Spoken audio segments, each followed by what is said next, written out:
এখন আপনি যদি সাহাবায়ে কেরামের আদর্শ নিয়ে কথা তুলেন, আরেকজন কোরআনের সত্যতা নিয়ে কথা তুলবে। সেই কারণে সাহাবায়ে কেরামের এটাকে রেড জোন ঘোষণা করা হয়েছে।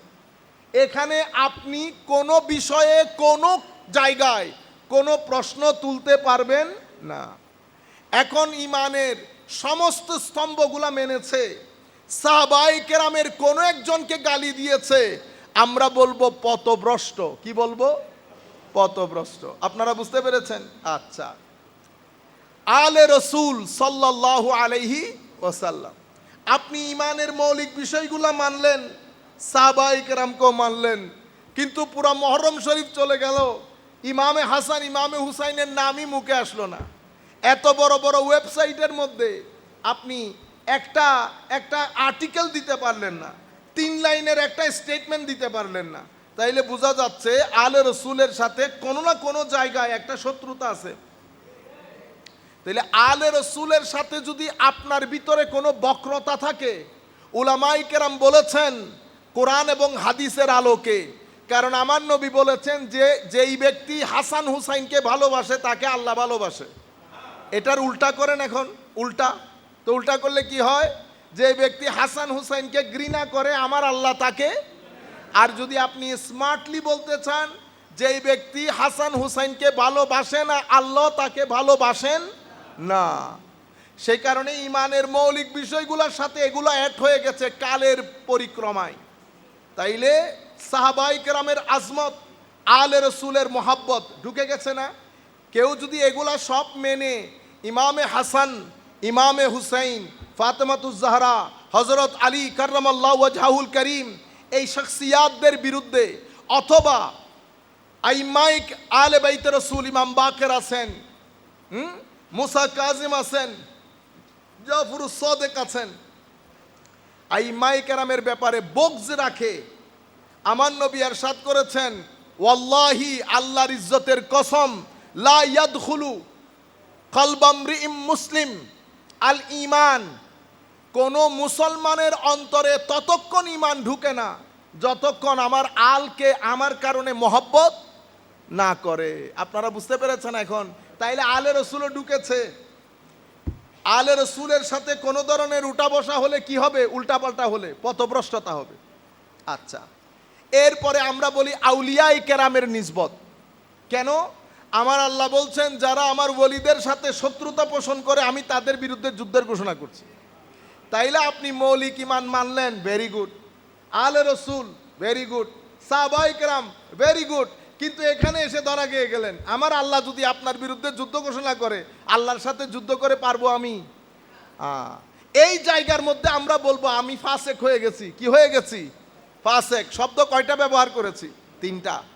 মনে রাখবেন, আমাদের এখানে একটা শব্দ হচ্ছে ফিস্ক, তাফসিক করা, ফাসেক হয়ে গেছে। আরেকটা তাবদী', বেদাত হয়েছে। আরেকটা তাদলিল, পথভ্রষ্ট হয়েছে। আরেকটা তাকফির, কুফর হয়েছে। আমাদের আহলুস সুন্নাহ ওয়াল জামাতে মত অনুসারে আমরা ততক্ষণ পর্যন্ত কোনো ব্যক্তির ব্যাপারে কুফর শব্দের ব্যবহার করতে পারবো না যতক্ষণ পর্যন্ত যে ইয়াকিনের সাথে সেই ঈমানের ভিতরে ঢুকেছে, যতক্ষণ একই ইয়াকিনের সাথে আমি বুঝতে না পারবো ঈমান থেকে বের হয়েছে ততক্ষণ। ইমাম গাজালি বলেছেন যতক্ষণ তাকযীব হবে না। কি হবে না? তাকযীব। তাকযীব মানে মিথ্যা প্রতিপন্ন করেছেন। কিসে? যা আমার নবী নিয়ে এসেছেন তার কোনো একটাকে যদি আপনি মিথ্যা প্রতিপন্ন করেন তখন তাকফির হয়। ফাইসালুত তাফরিকা বাইনাল ইসলামে ওয়াজ জানাদিকা। যতক্ষণ তাকযীব হবে না, সেই কারণে বলেছেন 99টা কাজও যদি পান যেটার মাধ্যমে কুফরের ইঙ্গিত হয়, শুধু একটা কাজ যেটার মাধ্যমে কনফিউজড হন, চুপ থাকেন। কেন? কারণ 10 জন ব্যক্তিকে কাফেরকে কাফের না বলার চেয়ে একজন না কাফেরকে কাফের বলা খতরনাক বেশি। 10 জন ব্যক্তি কাফের হয়েছে বলেন নাই, বেঁচে গেছে। কারণ শুধু কাফের বললে তো এক কাফের না, মুসলমানের কবরস্থানে দাফন করতে পারবেন না, হাজব্যান্ড ওয়াইফ তালাক হয়ে যাবে, সম্পদ থেকে বঞ্চিত হবে। বুঝতে পেরেছেন? ইসলামী কোর্টে মুরতাদ হিসেবে ঘোষিত হবে, ইসলামী কোর্ট থাকলে ক্যাপিটাল পানিশমেন্ট যাবে। আপনি কুফরের ফতোয়া একটা দিয়ে ঘরে বসে থাকলে হবে না। আপনারা বুঝতে পেরেছেন? এই জায়গার মধ্যে আহলুস সুন্নাহ ওয়াল জামা পৃথিবীর মধ্যে সব সময় অতি সতর্কতা অবলম্বন করেন তাকফীর শব্দ ব্যবহার করার ক্ষেত্রে। সেই কারণে যেমন মেরাজের মধ্যে কিছু অংশ অস্বীকার করলে কাফের, কিছু অংশ অস্বীকার করলে পথভ্রষ্টতা, কিছু অংশ অস্বীকার করলে ফিস্ক, আর কিছু অংশ অস্বীকার করে বলবো খতা, ভুল হয়েছে, উনি জানেন না। এখন সব কিছুকে যদি আপনি কি করে দেন, কুফরের মধ্যে নিয়ে আসেন, তাইলে এগুলো আপনাদের জানাই উদখুলু ফিস সিলমে কাফার জন্য জরুরি। কোন বিষয়টা কুফর হবে? যে বিষয়টা কোরআনের আয়াত দ্বারা কি আছে এস্টাবলিশ, সেটা কোনটা? ইসরা, সুবহানাল্লাযী আসরা বিআবদিহি লাইলাম মিনাল মসজিদিল হারাম ইলাল মসজিদিল আকসা। এটা কোরআনের, আমরা এটাকে বলে নাসসে সরিহ। নাসসে সরিহ মানে আনএম্বিগুয়াস, সন্দেহাতীত পন্থে কোরআনের আয়াতের মাধ্যমে কি প্রতিষ্ঠিত। সেই কারণে কেউ ইসরা অস্বীকার করলে কি হবে? কাফের হবে।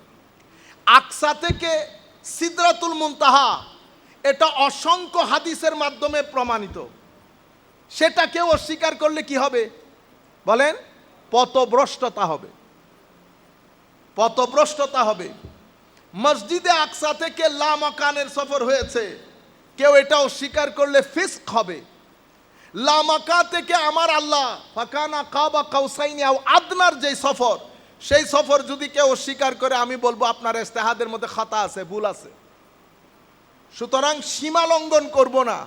আপনি ছোট পাপে বড় সাজা দিতে গেলে আমার নিজের ইমান নিয়ে কারাকারি হবে।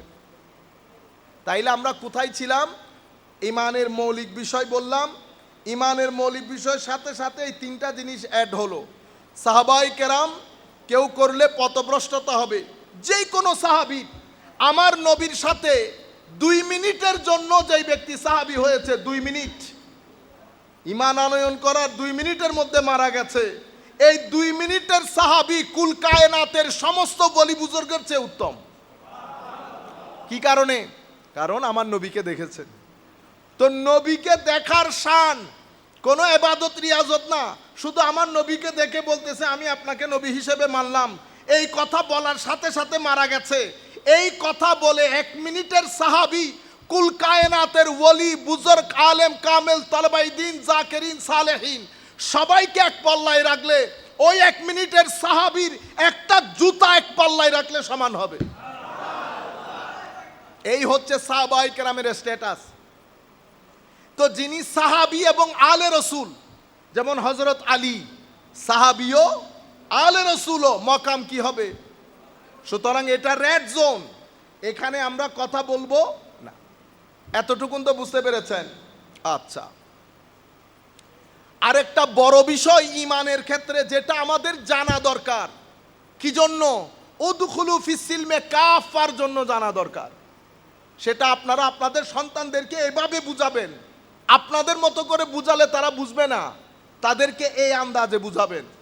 এখন আমার নবী সাল্লাল্লাহু আলাইহি ওয়াসাল্লামের ব্যাপারে গত 100 বছরে এই ফিতনা শুরু হয়েছে আমার নবীর যুগ থেকে, কিন্তু গত 100 বছরে এই ফিতনা মাথা ছাড়া দিয়ে উঠে আসমানি গিয়ে পৌঁছেছে। সেটা কি? তানকিসে নবুওয়া। তানকিসে নবুওয়া মানে আমার নবীর নবুয়তের শানকে ছোট করা, নবুয়তের শানকে ছোট করা। কেউ যদি জেনে বুঝে এই কাজ করে তাইলে তো মুনাফেক হবে। কি হবে? মুনাফেক হবে। যেমন এই যে আমার নবী সাল্লাল্লাহু আলাইহি ইসলামের ব্যাপারে বললাম, উনি কিছুই জানতেন না, আলিফ বা ডান বাম, তাইলে এটা বেয়াদবি হয়েছে। মনে রাখবেন, সকল বেয়াদবিতে আমরা কুফরের ফতোয়া দেব না, কিন্তু আমার নবীর শানে আদনা বেয়াদবি করলেও পথভ্রষ্ট হয়। বেয়াদবি মানে এটাকে বলে শাতেমে রসুল, আমরা যেটাকে আরো আমার নবীকে গালি দেওয়া, আমার নবীকে গালি দেওয়া। মনে রাখবেন, আমরা মাঝখানে থাকবো, ডানেও যাব না বামেও যাব না, কারণ মাঝখানে যদি না থাকেন তাহলে তো দলিলের মধ্যে হেরে যাবেন। আমাদের তরুণ প্রজন্মের কাছে ভুল মেসেজ যাবে। তো আমার নবীর শানে এই যে তানকিস করা হচ্ছে জেনে বুঝে বেদাত এবং শিরকের নাম দিয়ে আমার নবীর সাল্লাল্লাহু আলাইহি ওয়াসাল্লাম এই যে তানকিস যেটা করা হচ্ছে, খাদিজাতুল কুবরা রাদিয়াল্লাহু তাআলা আনহা, যেমন হযরত আলী মদ্যপান করেছেন, আমাদের এখানে অনেকেই বলেছেন না মদ পান করে বলে এমন এমন করছেন, ইন্না আলিল্লাহ। ফারুক আজম, এই যে এগুলাকে বলে তানকিস করা, ছোট করা। তানকিস যদি ছোট হয় পথভ্রষ্টতা, তানকিস যদি শাতম আল্লাহ রসুলকে গালি দেওয়া পর্যন্ত পৌঁছে, তাহলে তো কিলাবুন্নার, জাহান্নামের কুকুর। আপনারা বলেন, যে কোনো কমন সেন্সওয়ালা ছেলে আমার নবীর শানে শব্দ প্রয়োগে আমরা একটু সচেতন হতে হবে না? বেটা আপনাদের এখানে ফ্যান নাই, তাহলে আমি ঈমান এতটুকুন পর্যন্ত আপনাদেরকে বলি। তাইলে আমরা কি শিখলাম? আমরা মুখস্থ করে ফেলি যারা আছি। তাইলে একটা মৌলিক বিষয়, আমানতু বিল্লাহি ওয়া মালাইকাতিহি ওয়া কুতুবিহি ওয়া রুসুলিহি ওয়াল ইয়াউমিল আখির ওয়াল কদরি খাইরিহি ওয়া শাররিহি মিনাল্লাহি তাআলা ওয়াল বাসি বাদাল মউত। আরবিতে তো পড়ি, বাংলাতে বুঝি, ঠিক আছে? এরপরে এটার সাথে অ্যাড হয়েছে সাহাবায়ে কেরাম, আলে রসুল, এরপরে আউলিয়াদের নিসবত। আউলিয়ার নিসবত এটা অস্বীকার করলে কি হয়? ফিস্ক ফুজুর হয়, ফিস্ক ফুজুর হয়। এরপরে আল্লাহর শানে কথা বলতে গেলে শরীরবাদী আকীদা, আল্লাহর হাত পা আছে এটা বলা যাবে না। আমার নবী সাল্লাল্লাহু আলাইহি ওয়াসাল্লামকে সর্বোচ্চ সম্মান করা, তাইলে এটা ঈমান, এটা ঈমান। এতটুকুন বুঝেছেন তো? এর পরের অংশ ইসলাম। আমরা এখন ডিসকাস করতেছি কি বিষয়ে? দ্বীনের তিনটা অঙ্গ। একটা অঙ্গ ঈমান জেনেছি, আর একটা অঙ্গের নাম কি? ইসলাম। কি কি জিনিস ইসলামের নাম বলেন? ইসলামের মধ্যে আমরা বলি না পিলার অফ ইসলাম? তো ইসলামের পিলার কয়টা, মানে স্তম্ভ কয়টা? কয়টা স্তম্ভের উপর ইসলাম দাঁড়িয়ে? পাঁচটা। কি কি বলতে পারবেন? হ্যাঁ, কালিমা। কালিমা মানে আপনি যে বিশ্বাস করেছেন সেটা আপনি মুখে উচ্চারণ করতে হবে। এখন হিন্দু বাড়ির লোক ভিতরে বিশ্বাস করেছে, বয়ে মুখে উল্লেখ করে নাই, তাকে আমরা কি বলবো? তাকে বলবো অন্তরের দিক থেকে, মানে আল্লাহর কাছে মুসলমান, মানুষের কাছে কাফের। কেন? কারণ অন্তরে বিশ্বাস করেছে, আমার আল্লাহ অন্তরের খবর রাখেন, মুখে এলান করে নাই। তাইলে ইসলামের প্রথম স্তম্ভ হচ্ছে যাহা বিশ্বাস করেছেন তাহা এলান করেন। এলান আমরা কিভাবে করি? আশহাদু, আমি সাক্ষী দিচ্ছি আল্লাহ বাদে কেউ নাই, মুহাম্মদুর রাসূলুল্লাহ সাল্লাল্লাহু আলাইহি ওয়াসাল্লাম আল্লাহর নবী ও রাসূল, এটা আমার সাক্ষী। অ্যানাউন্স করেছি, মানুষ জানতে পেরেছে। কেন? আপনি সাক্ষী না দিলে মানুষ জানবে কেমনে আপনি ভিতরে কি বিশ্বাস করেছেন? অসংখ্য হিন্দু ভাই আছে, হিন্দু বাড়িতে থাকে কিন্তু তারা মুসলমান, পরিবারের ভয়ে বলতে পারে না। শরীয়তের মধ্যে আলমুল আকায়েদের মধ্যে তাদেরকে বলা হয় তারা মুসলিম ইনদাল্লাহ, কাফের ইনদান নাস। আরেক ব্যক্তি আপনাদের সাথে নামাজ পড়ে, রোজা রাখে, টাকা পয়সা নেওয়ার জন্য বিভিন্ন ধান্দায়, কিন্তু সে মৌলিকভাবে মুসলমান না। তো সেই ব্যক্তির ব্যাপারে আকায়েদের ইমামদের ফয়সালা হচ্ছে ওয়াহুয়া কাফিরুন ইনদাল্লাহ মুমিনুন ইনদান নাস, মানুষের কাছে মুসলমান, আল্লাহর দরবারে কাফের, আল্লাহর দরবারে কাফের। তাহলে আমরা ইসলামের প্রথম স্তম্ভ সাক্ষী দিতে হয়। এরপরে আরো চারটা জিনিস আছে, নামাজ, রোজা, হজ, যাকাত। এখানে একটা গুরুত্বপূর্ণ মেসেজ দেই, যাকাত সবাই দিতে পারে না, যার টাকা আছে সে দিবে, বুঝতে পেরেছেন? তাইলে আপনি টাকা ছাড়া যাকাত দিতে না পারা, আপনার থেকে একটা পিলার সরে গেছে না? কিন্তু বিশ্বাস করতে হবে, বিশ্বাস করতে হবে এটা যে পিলার। তাইলে আপনি দিনকে পাঁচটা পিলারের উপর দাঁড় করিয়েছেন, এটা খুব গুরুত্বপূর্ণ মেসেজ। তাইলে আপনি যাকাত দিতে পারবেন না, একটা পিলার কাজ করে না আপনার ক্ষেত্রে। হজ, টাকা ছাড়া যেতে পারছেন, শরীর অসুস্থ হলে যেতে পারছেন না, তাইলে আরো একটা পিলার, বুঝতে পেরেছেন, কাজ করছে না। রোজা, অতিরিক্ত ডায়াবেটিস রাখতে পারতেছেন না, আরো একটা পিলার কাজ করতেছে না। আপনি লা ইলাহা ইল্লাল্লাহ একবার পড়েছেন, কাজ হয়ে গেছে, তাইলে আপনার অসুস্থতার কারণে আরো 3টা পিলার কাজ করছে না, রয়ে গেল একটা মৌলিক পিলার, সেটা কি? নামাজ। এটাও যখন পড়বেন না, তো আপনি তো পিলারের উপর নাই, সব পিলার অকেজো করে দিয়েছেন, কেমনে মুসলমান হইলেন আপনি? নিজে চিন্তা করে দেখেন। আপনি বলেছেন স্তম্ভ 5টা স্তম্ভের মধ্যে 5টাই অকেজো, তা আপনি কেমনে বলতেছেন আপনি মুসলমান? বেটা, নামাজ সুন্নিয়ত তো অনেক দূরের কথা বেটা। নামাজ ছাড়া আপনি ধর্মকর্ম কিসের? এটা তো বেগাইরতি। আল্লাহর জমিনে খেয়ে পড়ে আপনি মসজিদে ঘরের মধ্যে নামাজ না পড়ে শুয়ে পড়েন, মহব্বত দেখবেন, এটা হবে না। আমি এই জন্য চাইতেছি এইভাবে যদি বুঝেন তাইলে সহজ হয়। মা বাবাদেরকেও বলতে হবে যে ছেলেপুলে, আমাদের বাপদাদারা মা বাবারা বলতো নামাজ না পড়লে বাত নাই, নামাজ না পড়লে বাত নাই। বলো, ভয়ও বলে না এখন, নামাজ না পড়লে বাত নাই, বাস, এন্ড অফ দ্য স্টোরি। কেন? কারণ সেটা তার জন্য।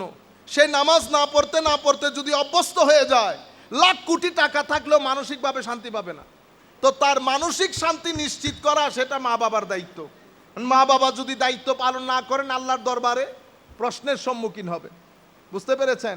তাইলে ইসলামের মধ্যে আপনি বলেছেন স্তম্ভ 5টা, 5 স্তম্ভের মধ্যে একটা স্তম্ভ এমন আছে যেটা কোনো অবস্থাতে আপনার কাছ থেকে বাদ যাবে না। আপনি অসুস্থ, বসতেও পারতেছেন না, দাঁড়াইতেও পারতেছেন না, তো শুয়ে হলেও ইশারা দিয়ে হলো নামাজ পড়বেন, এটার করতে কোনো মাপ নাই। রোজা রাখতে পারতেছেন না, সফরে গেছেন, ভেঙে ফেলতে পারবেন। অসুস্থ, ডাক্তার বলছে রোজা রাখলে ঝামেলা হবে, ভেঙে ফেলতে পারতেছেন। হজও আপনার টাকা নাই, করতে পারছেন না। অথবা টাকা পয়সা আছে কিন্তু ঘরের মধ্যে মা অসুস্থ, শরীয়ত বলতেছে মাকে সময় দাও। সব কিছু ঠিক আছে, বউ অসুস্থ, যেতে পারতেছেন না, হজ থেকেও মাপ পেয়ে গেলেন, কিন্তু নামাজ, এটাকে বলে ডেইলি প্র্যাকটিস অফ ইসলাম, এটা যদি কোনো কারণে বাদ যায়, এটা যদি কোনো কারণে বাদ যায়, আস-সালাতু ইমাদুদ্দিন। এই কারণে আমার নবী বলেছেন নামাজ হচ্ছে দ্বীনের স্তম্ভ।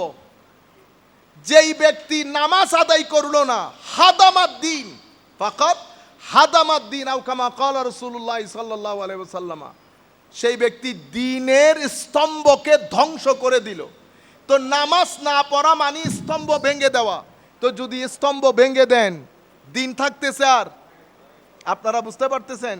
তাইলে কয়টা হয়েছে এখন?